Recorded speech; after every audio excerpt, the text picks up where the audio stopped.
Ok, bueno, vamos iniciando porque no quiero que nos vayamos a quedar.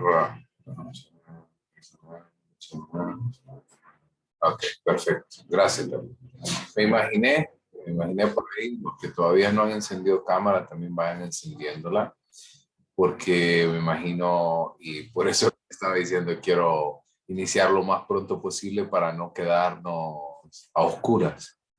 Ok, en Tegucigalpa todo puede pasar. ¿Ok? Les adelanto un par de cositas importantes.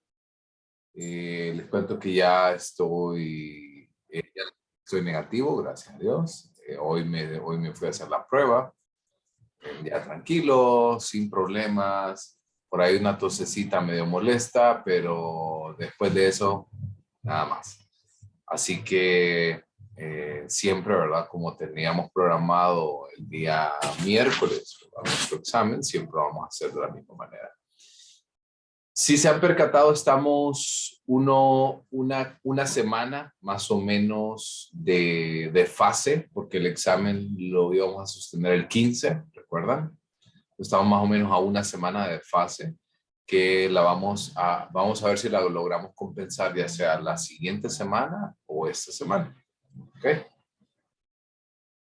El día miércoles nosotros vamos a ver para poder hablar acerca, bueno, la primera hora de 6 a 7 va a ser para su examen.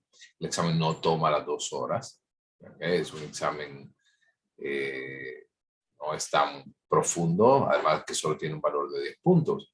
Y la segunda parte del examen, de la clase, perdón, de 7 a 8, vamos a dedicarla para trabajar un poco ya con los pacientes. Porque hay varios que me han escrito acerca de algunas dudas que tienen, acerca de qué se va a hacer, los protocolos, entre otras cosas.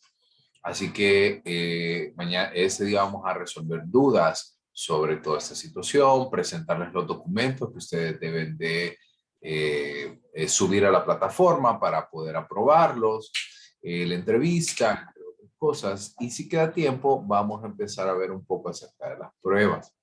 No les prometo nada acerca de las pruebas porque estoy seguro que nos va a llevar un buen tiempo resolviendo un poco las dudas que tienen con respecto a la clase. Así que vamos a tratar de llegar a ese punto.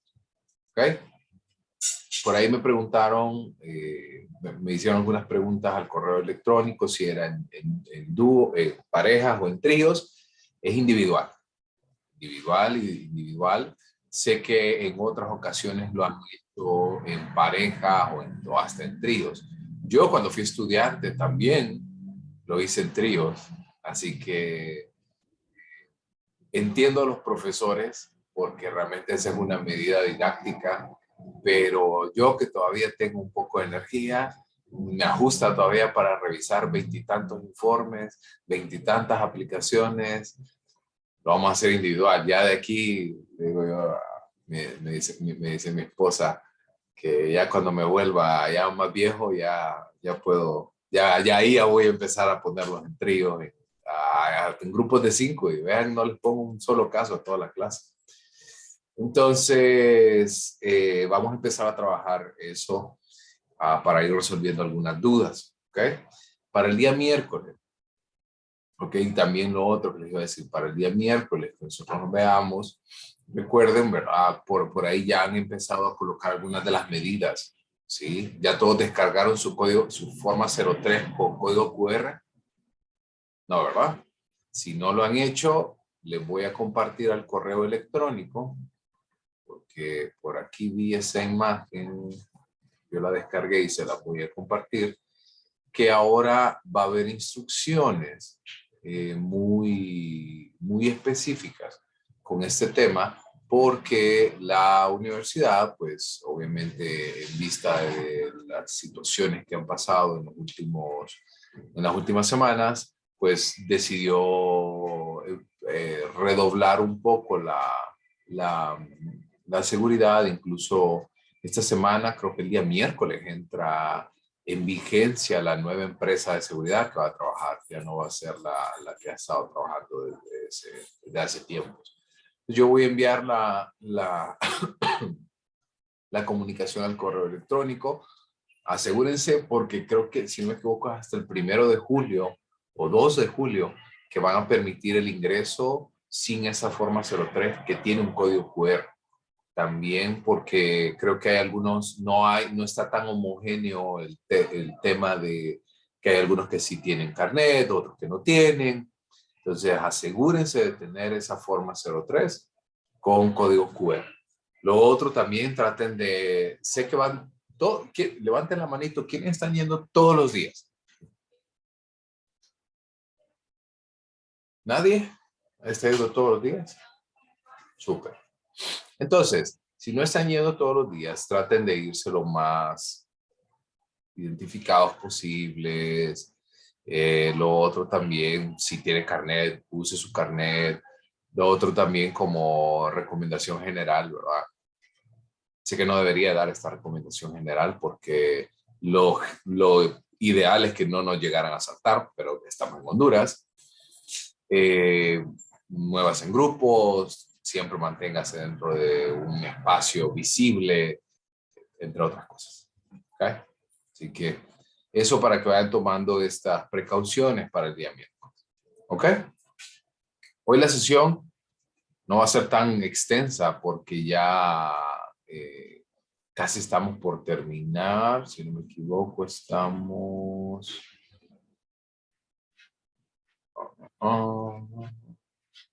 Sí, nos quedamos por acá, por el estado anímico de la personalidad y luego empezamos a hablar acerca de la historia clínica.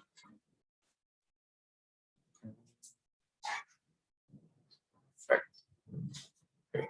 ¿Están viendo pantalla completa todos ya? ¿Sí, verdad? Sí. Gracias, Rodolfo. Si quieren, ahora sí vamos apagando sus cámaras. Ok. Ok. Entonces, por cierto, recuérdenme que el día miércoles hablemos también en la unidad de la unidad 2, que vamos a hablar acerca de los temas de exposición, ¿verdad? Que me gustaría saber cómo van. Si me pueden ir escribiendo ahí alguna actualización sobre el tema en el chat, súper bien. Y llegamos entonces a la última parte que hace alusión a la historia clínica. ¿Okay? En el caso de la historia clínica o reporte, como nosotros lo hemos visto, o los informes de reportes de resultados que nosotros brindamos, todos siguen básicamente la misma estructura, ¿verdad? Todo el proceso de la identificación del paciente, con eso nos referimos a nombre, edades, fechas de nacimiento, lugar en progenie, dedicación, entre otras cosas. Solo permítame un segundo, por favor. Permítame un segundo.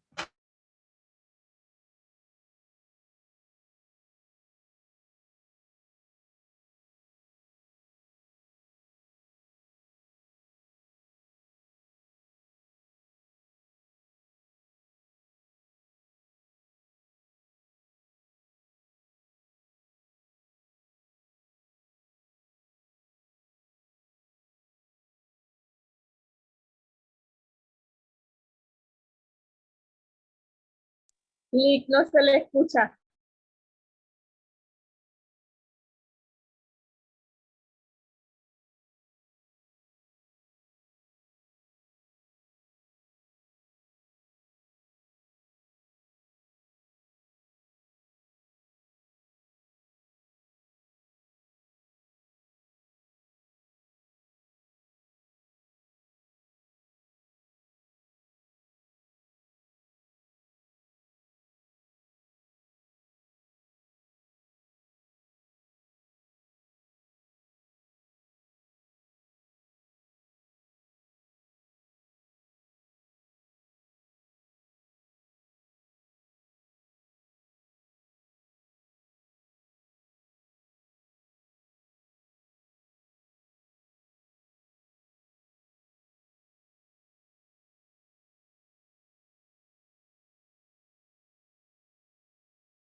Perdonen, están por aquí de nuevo.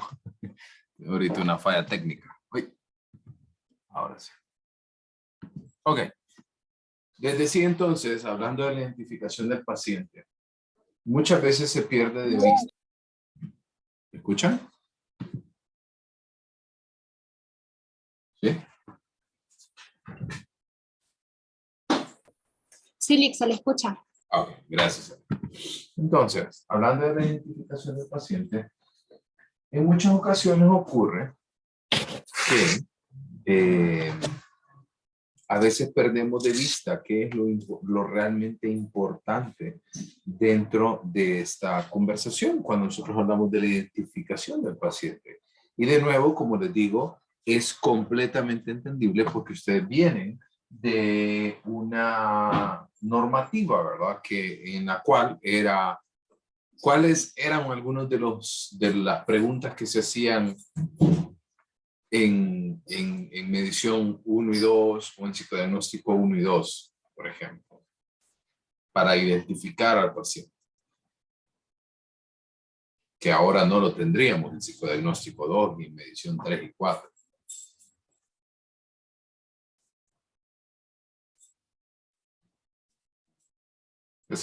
¿Qué es lo primero que se le viene a la mente?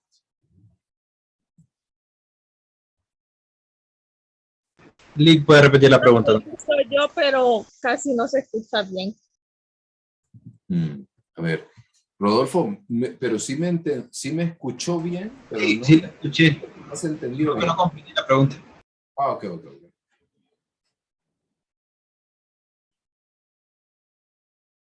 Permítame un segundo.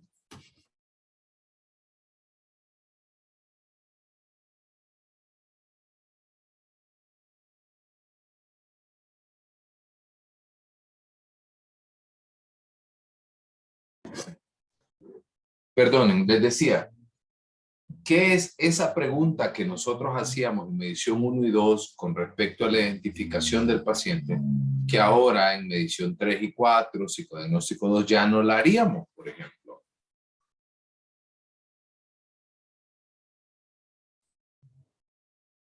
¿Se acuerdan que preguntábamos mucho acerca del nombre de los padres, edad de los padres, ¿sí? Empleo de los padres, ¿a qué se dedican los padres? Sí, Lick.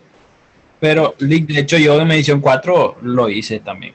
Bueno, en medición 4 sí, probablemente dependiendo de la edad, generalmente son adolescentes, son menores a 18 años, pero no obligatoriamente. ¿Estamos? Sí, Lick, porque en mi caso, por ejemplo, el cliente que tenemos en medición 4 es alguien menor de edad y realmente en la entrevista que se le realizó no se le pidió informar, o sea, solo se le preguntó con quién vivía y no los nombres de los papás. O sea, es bueno tener esa información, pero no es, como les digo, no es obligatoria como tal, como si la debemos de conseguir y de consignar cuando estamos en una evaluación de un individuo menor de edad. Entonces, eso para que ustedes lo vayan tomando en consideración, porque un componente interesante de toda esta formación es que nosotros vamos a realizar estos procesos hablando específicamente de adultos, pero ya no vamos a consignar este tipo de datos. O sea, es bueno tenerlos, pero ya no es importante cómo resaltarlos, por así decirlo. ¿Estamos bien? Sí, Lick. Ok. Otro componente importante. Al ser un adulto, este adulto ya tiene una conciencia, de nuevo, ¿verdad? Tengo que aclarar este punto, porque no es lo mismo un adulto que llega a su consultorio por motivos propios, porque así lo decidió, porque quiere por sí mismo mejorar, a alguien que esté en un consultorio obligado. ¿Por qué creen esto? ¿Por qué creen que es diferente en este sentido? Porque la disposición del paciente va a ser diferente. Exactamente. Y hasta el insight va a ser muy distinto. Entonces, asumamos en este sentido que el paciente que nosotros estamos teniendo enfrente es un paciente consciente, es un paciente que llega de manera voluntaria a la clínica. ¿Ok? Entonces, este paciente tiene una conciencia amplia de que llega al consultorio con un problema y que ese problema necesita ser resuelto, ¿cierto? Entonces, si partimos desde este punto inicial, obviamente nosotros debemos de comprender que él puede llegar a muchas conclusiones por sí solo. Por ejemplo, ¿cuándo iniciaron los problemas? ¿Cómo iniciaron los problemas? ¿Cuáles eran los puntos más importantes? ¿Qué pasó antes? ¿Qué pasó después? Entonces, para los que llevan medición 3 conmigo, o llevaron medición 3 conmigo en un momento, ustedes recuerdan que yo les facilité una entrevista que es conocida como la entrevista psicodinámica para adultos y que un apartado completo, lastimosamente, nosotros lo teníamos que dejar en blanco porque era una práctica académica. ¿Recuerdan? Sí, Lick. Incluso este apartado se tenía que dejar en blanco porque no había un problema real como tal, simplemente estábamos realizando una práctica. Quizás por ahí perdimos esa oportunidad de poder explorar un poco más a profundidad esta temática, porque en definitiva es algo que nosotros debemos de hacer consistentemente. Pero volviendo a nuestro tema, lo que nos reúne el día de hoy, lo importante de esto entonces es que nosotros podamos comprender que nuestro paciente necesita, ¿sí? Necesita tener una lógica detrás de esto y nadie más que él va a poder darnos esos lineamientos para poder delimitar el motivo de consulta. Recuerdan que inicialmente, pues el motivo de consulta tenía que ser subrayado por la madre. Y digo la madre en la mayoría, en el 95% de los casos, porque generalmente el padre, en nuestro contexto, no se involucra o no cree en la psicología. ¿Cierto? ¿Les ha pasado ya a ustedes en las distintas prácticas? ¿O todavía no se han encontrado con un padre de familias?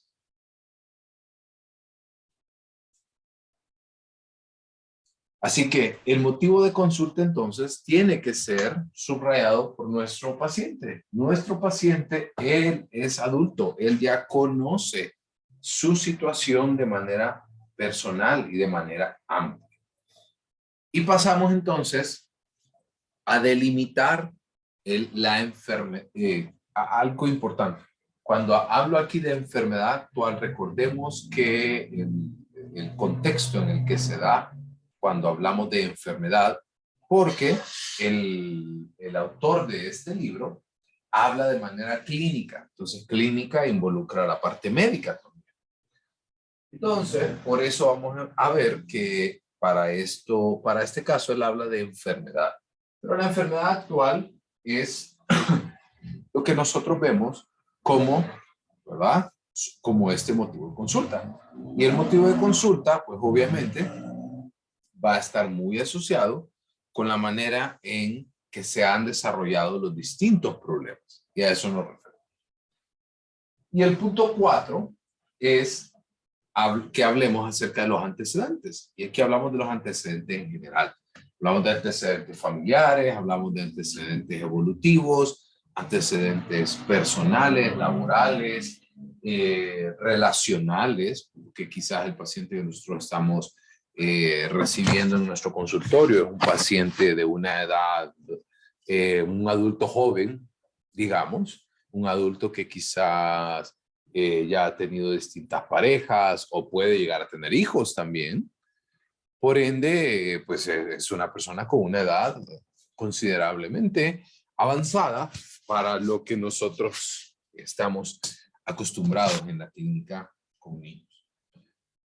Otro tema importante de estos, los antecedentes, que quiero empezar a unir con el último punto, que son los hábitos, es eso, los hábitos que quizás son dañinos, que quizás son o que van en contra de su salud o que son perjudiciales para su salud. ¿Qué se les ocurre?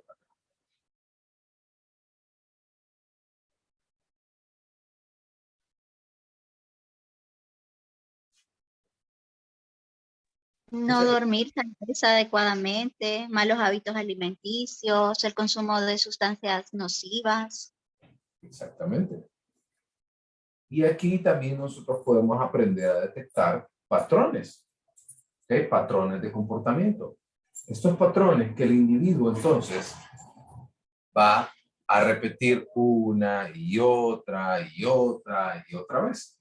Porque ya es como un hábito para esta persona comportarse de la manera que se comporta. Mucho cuidado cuando nosotros hagamos el análisis de estos patrones de conducta de las personas, porque podemos llegar a caer en una conclusión viciada, en una conclusión que quizás no es del todo cierta. Por eso, cuando hagamos este tipo de conclusiones, debemos de estar 100% seguros de que esto es algo que la persona hace de manera regular. No consciente, sino de manera regular, de manera constante, consistente. ¿Ok? Y esto nos lleva al siguiente punto, que es el diagnóstico. ¿Qué hacemos entonces una vez que nosotros ya, bueno, Lick, qué bonito, ¿verdad? Ya, bueno, recopilamos información, entrevistamos, hicimos esto, hicimos aquello, y ya tenemos toda esta información. Ok, perfecto. Y ahora, ¿qué hacemos con esa información? Y aquí es donde viene el arte de diagnosticar. Y como dice el capítulo, el título de este capítulo, que es el arte de la clínica, que es llegar a una conclusión a partir de la información que se nos brinda. Una vez que nosotros empezamos a indagar de manera más profunda en los comportamientos de la persona, en cómo se comporta en X o Y situación, qué hace, qué no hace, en qué se enfoca, cuáles son sus puntos más fuertes, cuáles son sus puntos más débiles, entre otras cosas. Por ende, entonces, debemos de prestar mucha atención a lo que nosotros hacemos y a partir de lo que ustedes recuerdan, que hablábamos, que los signos son aquellas, en nuestro caso, no voy a hablar más de la parte médica, sino que voy a hablar ya específicamente de lo que a nosotros nos interesa, que es en la psicología, los resultados de las pruebas, ¿okay? Los resultados de la entrevista, los resultados, datos puros, datos observables, esos son los signos.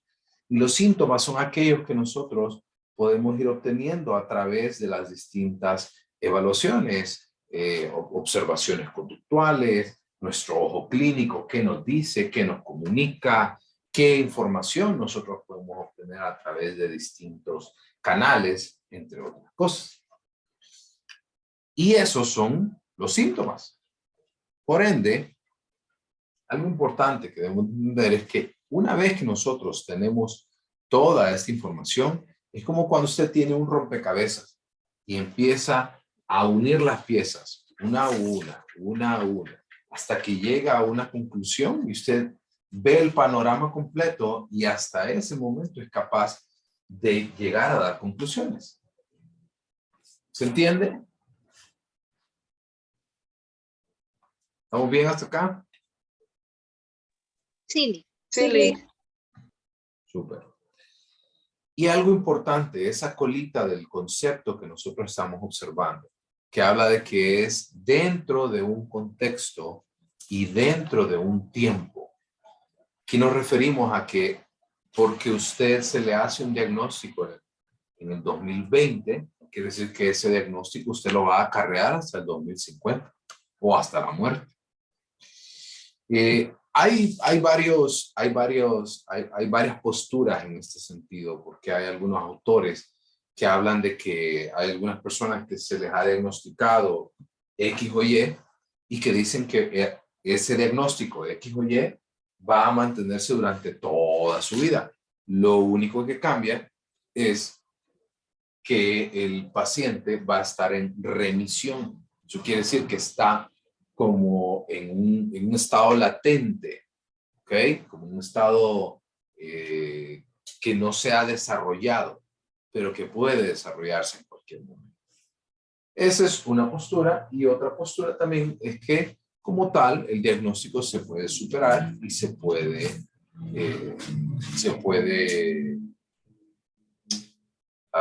¿cómo se llama? Se puede superar y llevar entonces al cambio completo a este individuo. Pero algo importante, a lo que yo sí quiero llegar, es que todo esto ocurre dentro de un contexto, dentro de un tiempo. No es el diagnóstico que es para toda la eternidad. Entonces, para poder llegar a este diagnóstico clínico, debemos entender conocimientos básicos de semiología. Ustedes ya tienen esta presentación, así que asumo que la leyeron y que dijeron, ¿y eso qué de semiología qué es? Y lo fueron a googlear.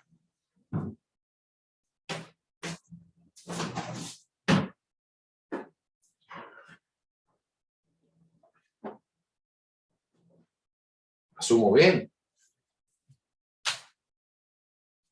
Sí, A ver, ¿y qué encontraron? ¿Qué es semiología?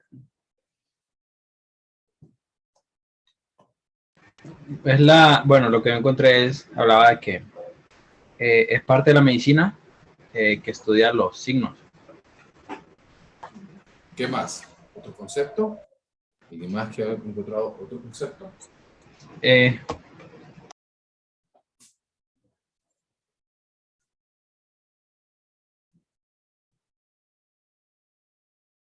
¿Alguien más? apreciar la situación clínica, digamos, del enfermo y darle un posible diagnóstico o establecer un diagnóstico, podría ser. Exactamente. También menciona, licenciado, que puede ser el estudio de los signos en la vida social, o sea, en un entorno social dentro de la comunidad, comunicación humana. Ujú. Exactamente. Y esto de la semiología, de eso se trata. Porque al final la semiología es una, como bien lo dijeron, profesor Rodolfo, pero al inicio, que hablábamos acerca de esta situación porque es realmente la semiología es parte de la medicina, es parte de cómo nosotros estudiamos las enfermedades, cómo somos capaces de venir, tomar esta información y llegar a una conclusión. Porque la semiología como tal, ¿verdad? Es la ciencia que estudia los síntomas y signos de enfermedades, pero no es diagnosticar. O sea, la semiología es un instrumento, ¿ok? Como por ejemplo, usted no puede diagnosticar un trastorno depresivo con MPI. Usted utiliza el MPI para llegar a un diagnóstico de depresión. ¿Sí se entiende esta diferencia? Quiero que lo entiendan. No es que la No, prueba. yo no comprendo bien Ok, exactamente. voy de nuevo. Por ejemplo, yo utilizo, vaya, voy de lo más fácil a lo más complejo. Por ejemplo, hoy que fui, porque hoy anduve en un montón de citas médicas, me encontré muchas veces que el esfigmómetro, que me tomaron la presión como 5 o 6 veces, el esfigmómetro es el instrumento para medir la presión arterial, ¿cierto? Sí, ¿verdad? Sí. Todos me siguen, ¿verdad? El que tiene una valvulita que se le pone en los brazos, etc.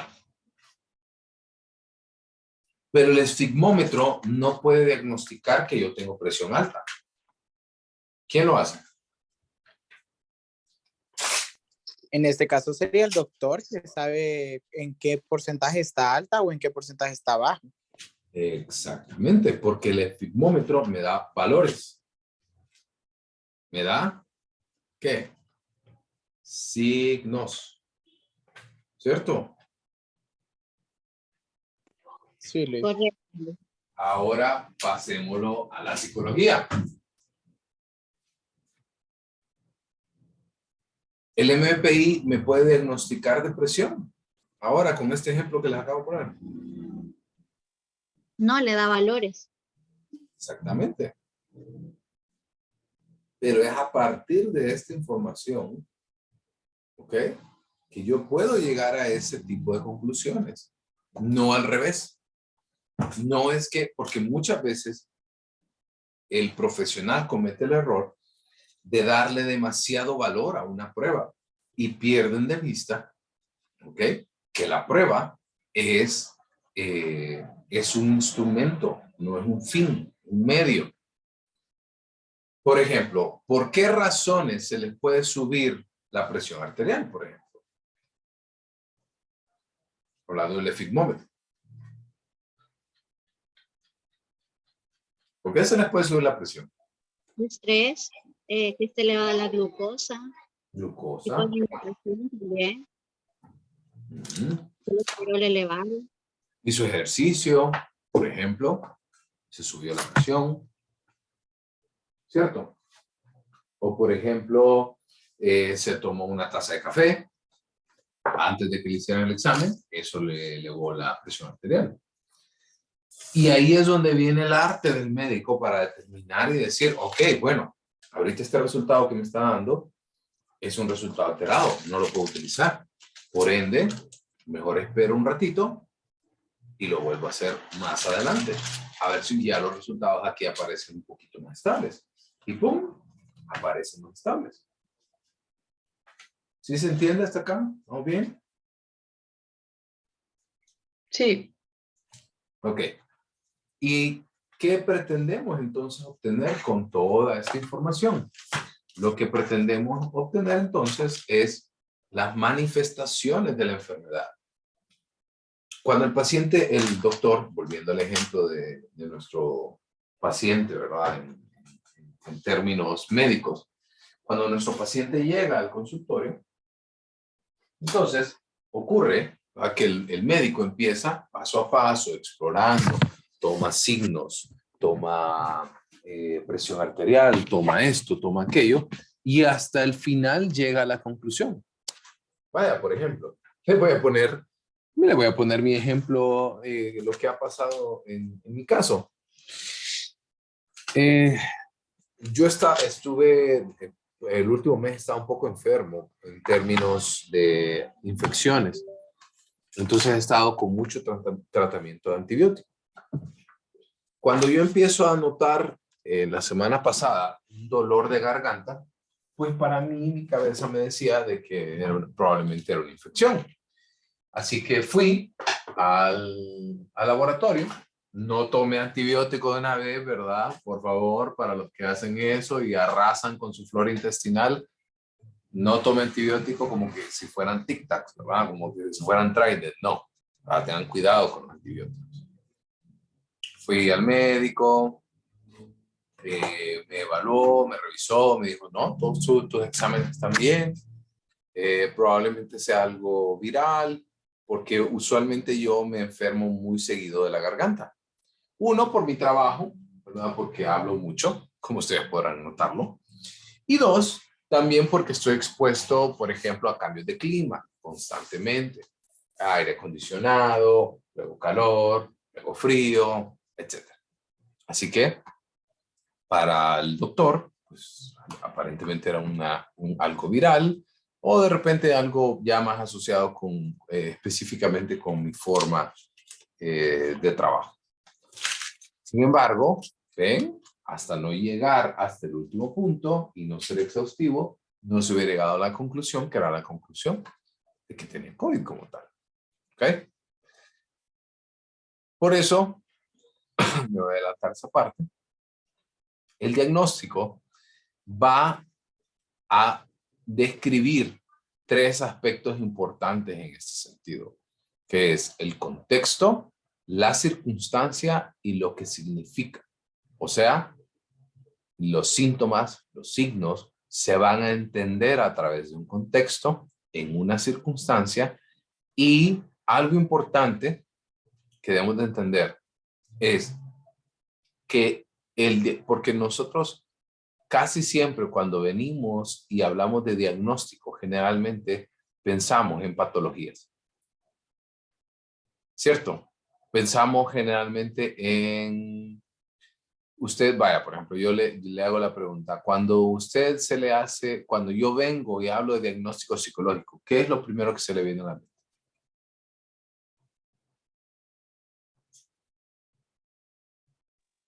Que le van a decir, bueno, lo que yo escucho por lo general es que no estoy loca. Cuando uno le dice que yo no estoy loca, estoy bien. Uh-huh. Exacto. Y vaya, o por ejemplo, ¿alguien tiene otra idea? Lee, bueno, lo que pienso yo es, lo que yo pensé de entrada es, diagnóstico está relacionado con un trastorno. Entonces pensé que de entrada la persona tiene algún trastorno. Uh-huh. Exactamente, porque eso así se nos enseña, así aprendemos también.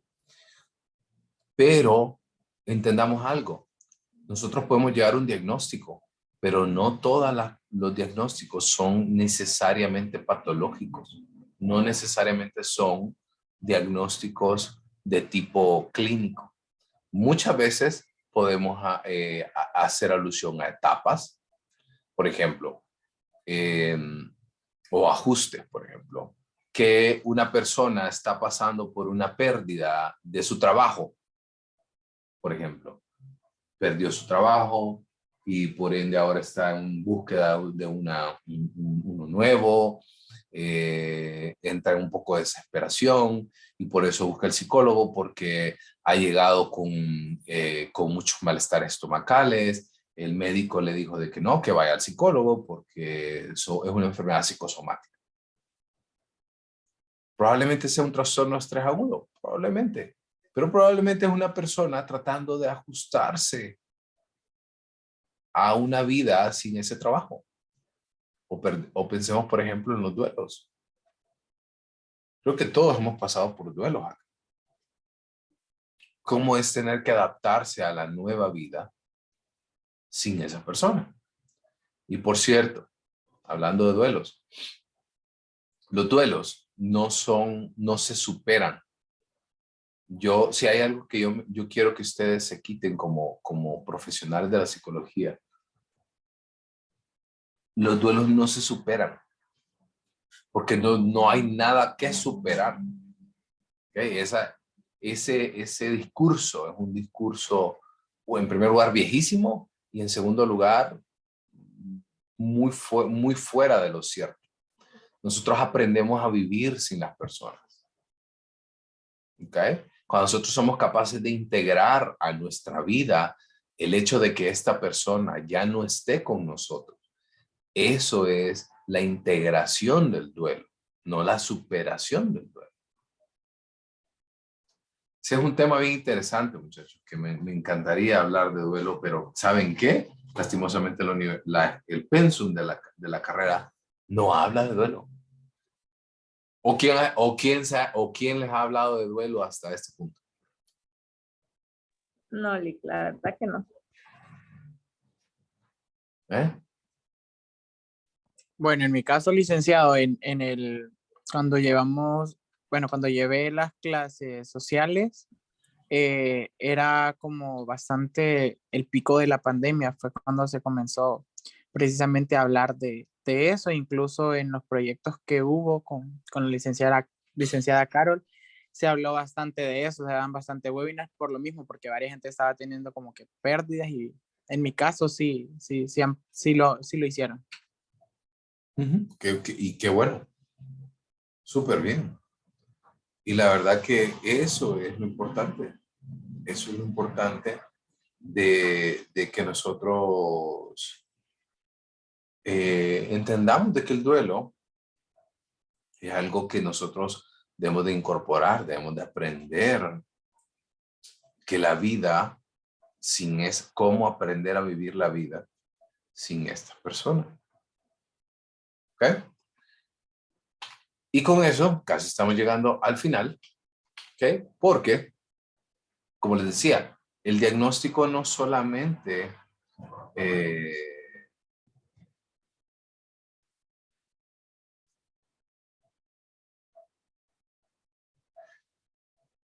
no solamente el diagnóstico abarca lo que les decía, o sea, sí lo hace, pero no solamente esto. Puede ser una categoría, puede ser que cumpla con criterios diagnósticos de un manual diagnóstico, puede ser un síndrome, que a esto me regreso para hablar acerca de síndromes, que hablan acerca de un conjunto de síntomas y signos que denotan algo en su vinculación. Como por ejemplo, un síndrome puede ser, por ejemplo, el síndrome de abstinencia, por ejemplo, que tiene un componente físico, que tiene un componente, por ejemplo, cuando la persona empieza a mostrar temblores, cuando empieza a mostrar desorientación psicomotriz, cognitiva, entre otras cosas. Y además a eso sumarle que el nivel de alcohol está bajo en cada una de las personas, entre otras cosas. ¿Okay? Por ende, también podemos llegar a entender que el diagnóstico puede abarcar un síndrome. O puede también entender que el grado sea o los síntomas y signos que nosotros estamos viendo sean una reacción específica ante un evento de vida. Por ejemplo, ¿cuántos de ustedes les ha pasado que han hecho un comentario, que se han expuesto, por ejemplo, ante la clase y que han hecho un comentario que quizás fue completamente erróneo y quizás el profesor le avergonzó o no le dijo nada o le ignoró y usted anduvo con ese pensamiento, por ejemplo, todo el día? Puchica, qué tonto, no tuve que haber dicho eso, puchica, qué barbaridad, qué tontera la que fui a decir. ¿Ha pasado? Un ejemplo, ¿no? De muchísimo, ¿ok?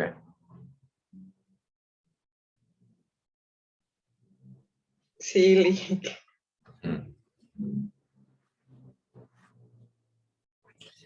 Entonces, esto debemos de entender de que eso es una reacción específica ante un evento de vida. Eso es una reacción que la persona va a tener. Es algo esperado. O es un proceso que se espera que haya malestar y sufrimiento. Usted pierde un familiar, obvio, va a doler. ¿Cierto? No, o sea, lo raro más bien es que no hubiera dolor. Lo raro es que no hubiera, por ejemplo, tristeza. Eso sería lo raro. Por ende, debemos de entender estos componentes. Debemos de entender que el diagnóstico no es solo eso, no es solo diagnosticar un trastorno, sino que puede abarcar muchos componentes. Y finalmente, esta es la última diapositiva, para llegar a un diagnóstico apropiado, para llegar a un diagnóstico concreto, lógico, secuencial y sobre todo correcto, que tenga un grado de acierto alto, yo debo tomar en cuenta anamnesis, lo que hablábamos, la historia clínica, los antecedentes, la persona, quién es, a qué se dedica, de dónde viene. ¿Ok? Tomar en cuenta, esa es su historia.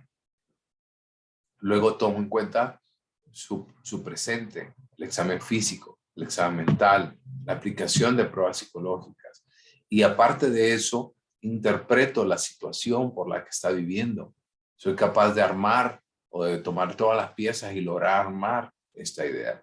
Y finalmente llego con mi ojo clínico, o que en este caso es conocido como la apreciación etiológica, y llegamos a un pronóstico del caso, para poder entonces finalizar, llegar a una conclusión, y sobre todo una conclusión que sea para todos, que sea para todas las personas alrededor nuestro, que sea algo que nosotros somos capaces de poder llegar a esta conclusión, y sobre todo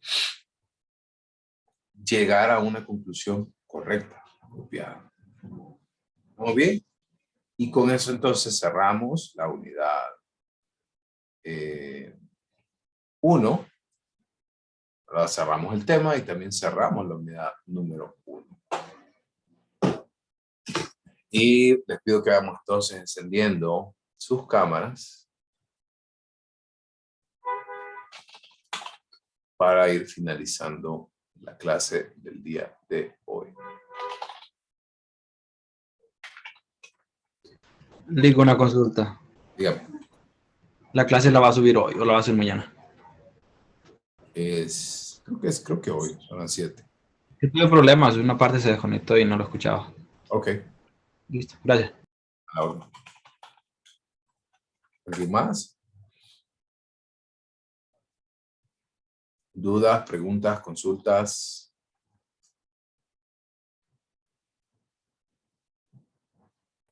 Link, ¿Sí, Héctor?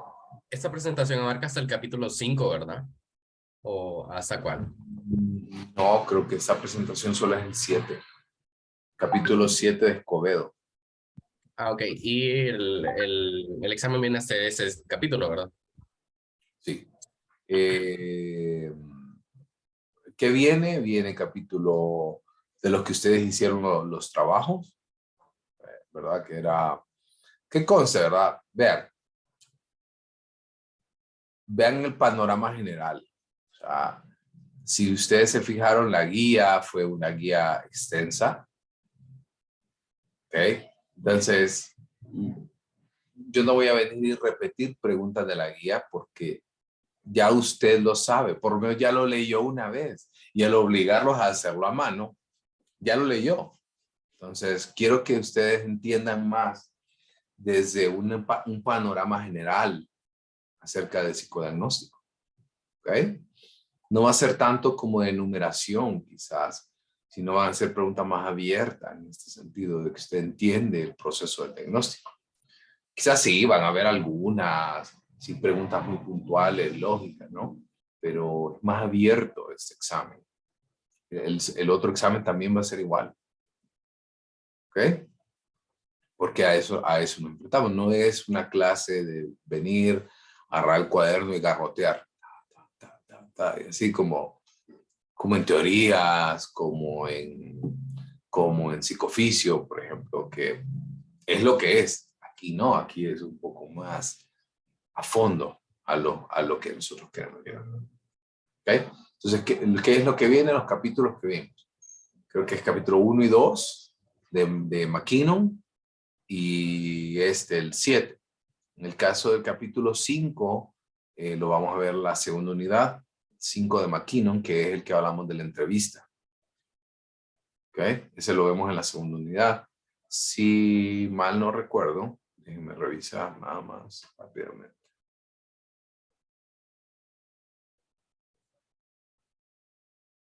Un segundito. Gracias. La orden. Un segundito.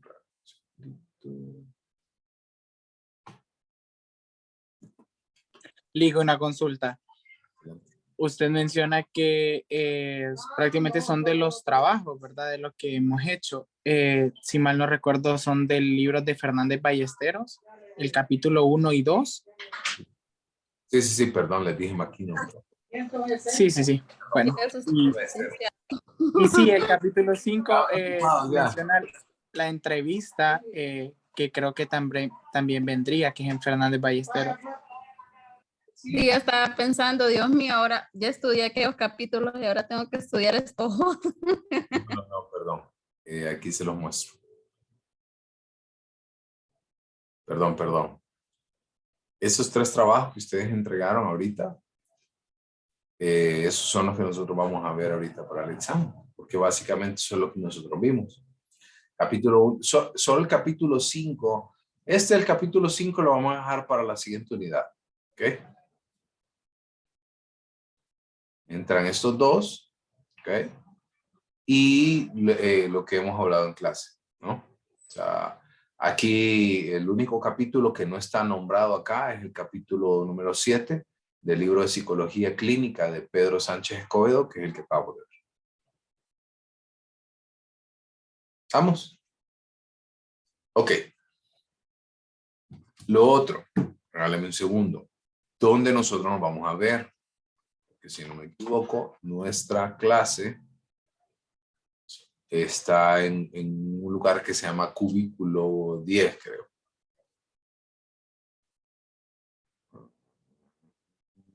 ¿A dónde es eso? 205B, perdón. Está en el aula 205B. Entonces, mire, yo mañana voy a la universidad, ¿ok? Ya mañana me presento de manera regular. Yo mañana voy a ir a averiguar, porque en teoría yo hablé con la licenciada Andrea, y ella me dijo que es el aula 204, ¿ok? Que incluso el aula 204 la dividieron en dos, ¿ok? Entonces solo déjenme corroborar esto si es ahí. Entonces nos veríamos por ahí en el segundo piso.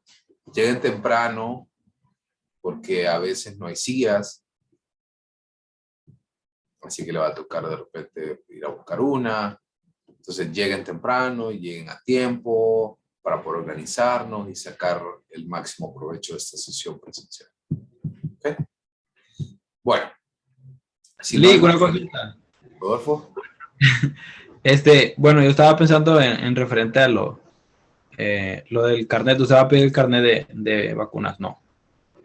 No, porque en teoría usted ya lo presentaron, ¿no? Sí. Listo. Gracias. Y miren, igual, o sea, yo tengo 3 vacunas. Lo único que garantiza es que cuando le pegue, no le va a pegar tan feo. Así que lo único que ahora para mí tiene valor es una prueba de antígeno o de PCR, pero no le voy a pedir eso, obviamente. ¿Ok? ¿Estamos bien? Entonces, si no hay más dudas, nos veremos el día miércoles. Nada más esperen mañana por la tarde mi confirmación de que sí, de hecho es esa aula, el aula 204, que dividieron en dos. Entonces yo les confirmo por ahí mañana por la tarde. Y si no hay más dudas, nos veremos el día miércoles. Lleguen temprano, lleven sombría para ponerse incluso adentro del aula. Pero bueno, así que bueno. Gracias, pórtense bien y feliz noche. Podría regalarme unos minutitos. Gracias, Lick. Sí, Marcelo, no hay problema. Gracias, Lick. Buenas noches. Noche. Buenas noches, Lick. Buenas noches.